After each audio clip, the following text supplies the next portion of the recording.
Сегодня мы будем разбирать урок номер 19. Иван Алексеевич Бунин «Листопад». Прочитайте ключевые слова. Догадайтесь, о чем пойдет речь на данном уроке.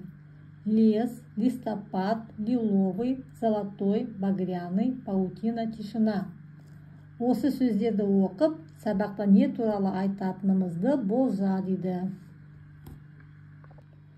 По этим ключевым словам и, конечно, по теме урока можно догадаться, что речь пойдет об осеннем листопаде. Я представила картину осеннего леса. Деревья одеты в золотой наряд. Кругом тишина. Ключевые слова я выделила красным цветом. Итак, кто такой Иван Алексеевич Бунин? Иван Алексеевич Бунин – известный русский писатель, поэт и прозаик, человек большой и сложной судьбы. Родился он в Воронеже, в обедневшей дворянской семье. Детство прошло в деревне. Рано познал он горечь бедности. С 17 лет Бунин напечатал свои первые стихи и с этого времени навсегда связал свою судьбу с литературой. Он глубоко чувствовал красоту родной природы, великолепно знал быт и нравы деревни, ее язык. Зимой 1920 года он эмигрировал во Францию. Лучшие произведения писателя были написаны в эмиграции. Упражнение 108. Прочитайте две первые строфы из поэмы Бунина «Листопад». Назовите признаки осеннего леса. Листопад. Лес точно терем расписной, лиловый, золотой, багряный, веселой пестрою стеной стоит над светлою поляной. Березы желтою резьбой блестят в лазури голубой, как вышки елочки темнеют, а между кленами синеют то там, то здесь в листве сквозной просветы в небе, что оконца. Лес пахнет дубом и сосной. За лето высох он от солнца, и осень тихою вдовой вступает в пестрый терем свой. Признаки осеннего леса. Лес лиловый, золотой, багряный, березы желтою резьбой.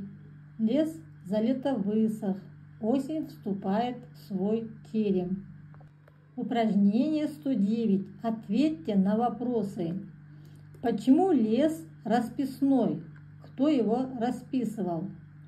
Лес расписной, потому что осень разукрасила деревья в разные цвета, расписала яркими красками. Как вы понимаете выражение «лес стоит веселой пестрою стеной»? Это значит, лес стоит как стена, разноцветный, пестрый, желтый, красный, багровый. Из-за ярких красок лес выглядит веселым. С чем сравнивают осенний лес, елочки, просветы в небо, осень? Найдите эти сравнения. Сравнивается лес точно терем расписной, лес с теремом. Сравнительный оборот точно. Как вышки, елочки темнеют, елочки сравниваются с вышками. Здесь тоже сравнительный оборот. Просветы в небо, что оконца, просветы сравниваются с оконцами. Осень тихою вдовой, осень сравнивается с вдовой. Это существительное в творительном падеже. Каким художественно-изобразительным средством являются выделенные глаголы? Выделенные глаголы – это олицетворение. Упражнение 110. Прочитайте вторую часть поэмы Бунина. Чем восхищается автор? Какие эпитеты, образные и прилагательные употреблены со словами паутина, терем, молчание? Выпишите из второй части произведения сравнение. Сегодня на пустой поляне среди широкого двора воздушные паутины тканей блестят, как сеть из серебра. Сегодня целый день играет в дворе последний мотылек, и точно белый лепесток на паутине замирает, пригретый солнечным теплом. Сегодня так светло кругом, такое мертвое молчание в лесу и в синей вышине, что можно в этой тишине расслышать листика шуршания. Автор восхищается красотой осенней поляны, тишиной леса.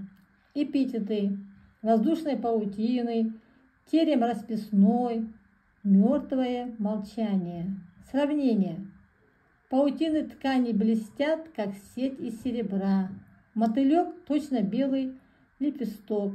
Сравнивается паутина с сетью из серебра, мотылек с лепестком. Упражнение 111. Прочитайте третью часть произведения. Какое настроение передает автор? Найдите и выпишите эпитеты. Докажите, что выделенные существительные и обороты являются сравнениями. Автор передает грустное, тоскливое, задумчивое настроение. Эпитеты: глубокий и немой покой, пурпурный блеск, грустный вопль широких туманных нив, рог туриный. Сравнение. Данные выражения являются сравнениями, так как сравнительные обороты со словами точно, как и существительные в творительном падеже. Например, пожаром терем освещал. Пожаром в творительном падеже. Лес точно терем без призора. Лес сравнивается с теремком. Слово точно. Как грустный вопль воет рог. Союз как. Дождь точно лед. Точно. Гуси караваном. Существительное в творительном падеже. Упражнение 112. Прочитайте поэму «Листопад» до конца. Какие цвета преобладают в произведении при описании осенней природы?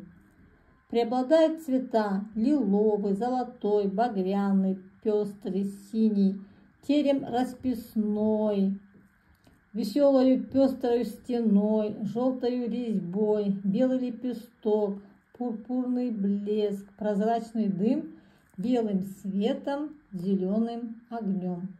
Упражнение 113. Ответьте на вопросы. Скажите, о чем это произведение? Это произведение о том, какие чудеса можно увидеть в осеннем лесу. Автор показывает, какие изменения можно наблюдать осенью. Поэт назвал свое произведение «Листопад».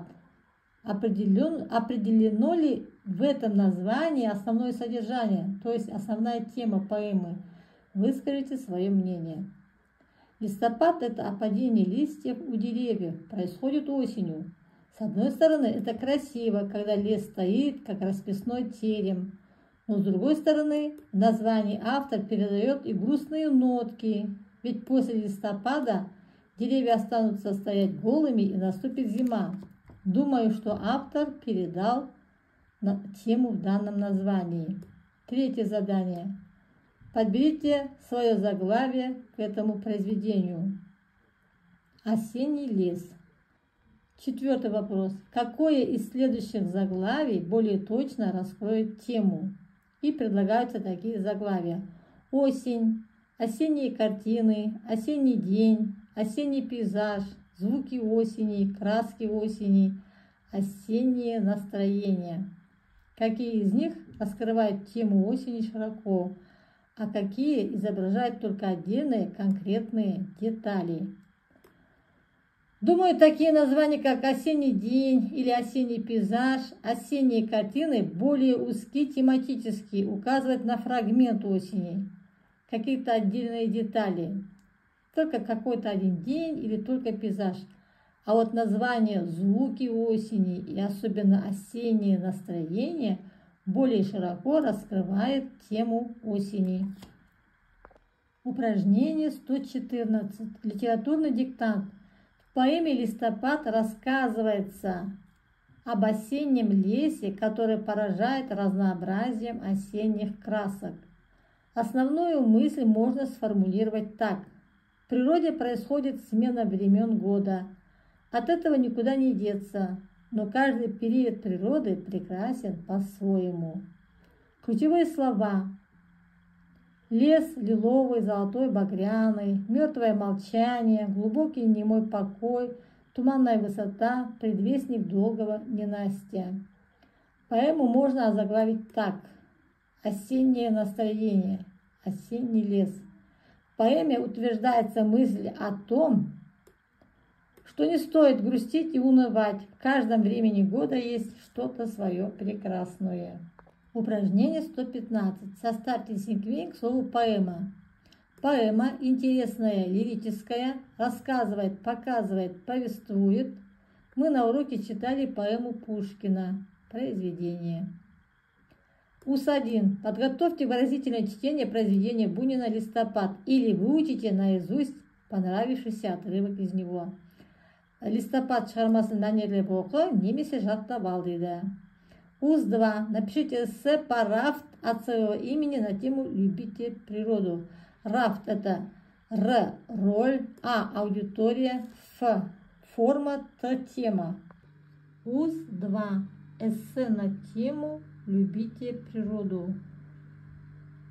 Природа – это часть нашей жизни.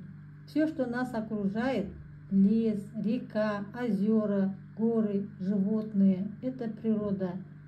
Она дает нам воздух, которым мы дышим, воду, которую мы пьем, и пищу, которая поддерживает нашу жизнь.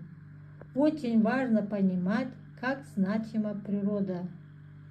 Любовь к природе начинается с простых вещей. Например, когда мы гуляем в парке или лесу, нужно стараться не выбрасывать мусор, не ломать ветки деревьев.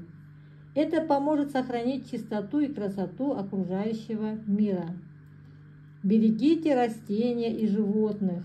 Многие виды животных находятся на грани исчезновения из-за того, что люди нарушают среду обитания. Важно также экономить природные ресурсы. Чем больше мы их расходуем, тем сильнее мы истощаем природу. Не забывайте выключать свет, закрывать кран и бережно использовать бумагу. Любить природу значит понимать, что мы не можем жить без нее. Если каждый будет беречь природу, наш мир станет чище и лучше. Природа отвечает нам взаимностью. Чем бережнее мы относимся к ней, тем больше она дает нам возможностей для счастливой и здоровой жизни.